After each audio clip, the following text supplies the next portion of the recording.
மடப்பள்ளி channel. இன்றைக்கி எங்கள் வீட்டில் என்ன டின்னர்னு பார்க்கலாம். பாட்டி சமையல், பாட்டி செய்கிற பாரம்பரியமான மணல் உப்புமா, புளிமா அப்படின்னு சொல்கிற உப்புமா. அரிசி மாவில் நல்லா புளியை நல்லா கரைச்சி ஊற்றி உப்பு, காரம், மஞ்சப்பொடி, பெருங்காயம் போட்டு நல்லா சப்பாத்தி மாவு பதத்துக்கு பிசைஞ்சு ஒரு 1/2 hour ஊற விடணும். அப்புறம் இந்த மாதிரி அடி கனமான வானலியில் நிறையா நல்லெண்ணெய் ஊற்றி கடுகு, உளுத்தம்பருப்பு, கடலப்பருப்பு தாளித்து இதை போட்டு நல்லா புரட்டி நல்லா ஒரு சிம்மில் வேக வச்சு கைவிடாமல் கிளறணும்.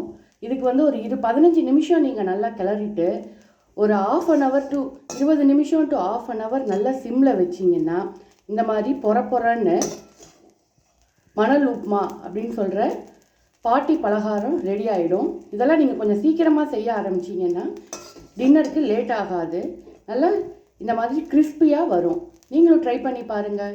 தேங்க்யூ.